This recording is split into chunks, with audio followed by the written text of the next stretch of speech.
Hello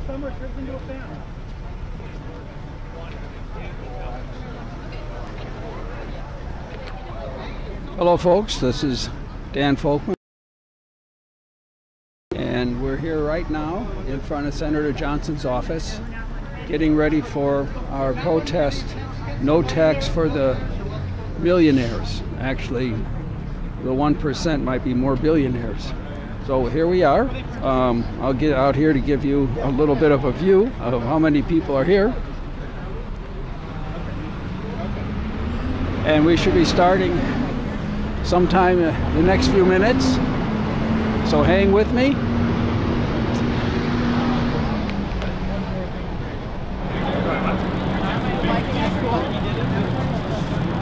Let's see if I can get an interview with something. Hey Greg, come on over here. This is live on YouTube. Say a few words about why you're here and what do you hope to accomplish.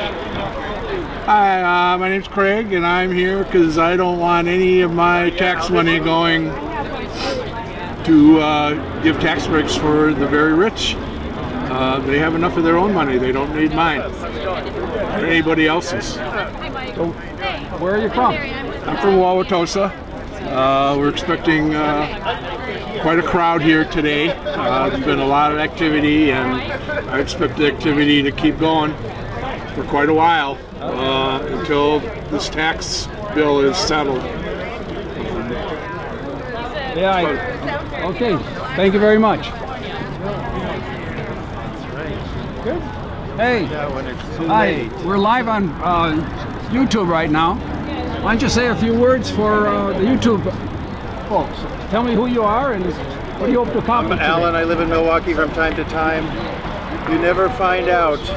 You never know what's going to happen until it's already happened, and that's the effect of this tax bill, and that's what makes it so dangerous. They're setting us up for a huge fall. Okay, Alan, thank you so much.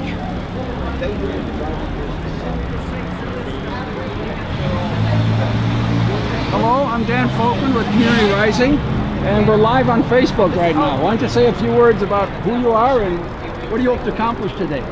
Well, I'm Andy Hope, and I hope we can make our voices heard. I don't know if we can do more than that or not today. Okay, very good. Let's see your sign. It's just return on investments for the funders. Very good. Hi, I'm Dan Folkman with Community Rising. Dan, hi there. How are you? How are you doing? I'm doing fine. Well, good. Tell us why you're here and what you hope to accomplish, and give your name too. Well, I'm Norma Valentine, and I'm here just to join in the ruckus. You know, we've got to keep our voices up loud. You know, I don't know if it's going to make a difference, but for this particular bill, but it could. You know, and I think I'm here for just the idea that it might make a difference. We've been together for a long time, haven't we? Absolutely, absolutely. But the thing that I really want to say to people is that for 2018, we have got to flip the Congress. I think we can flip the Congress. So I want them to stand indivisible Milwaukee, stop voter theft. Very good. Thank you so much, Mona. Hi, give us your name and give us your 2 cents worth. Okay, my name is Lois. I'm here because I shouldn't have to be here to protest something this absurd. It's a tax bill for the rich. It's putting a burden on the children, and I'm just hoping that my voice will be heard along with everyone else. Well, we're here and we're broadcasting live on YouTube. Oh. And you'll be heard. Okay. Sure. Very good. See what lies matter. Very good. I like it. Thank you.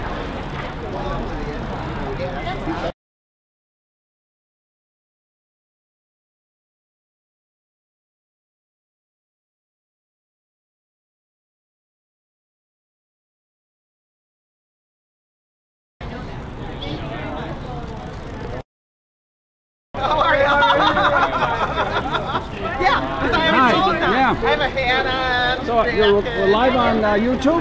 Yes. No. Hello? Say your name and... Hi, I'm Gail Campbell of St. Francis. I live in St. Francis.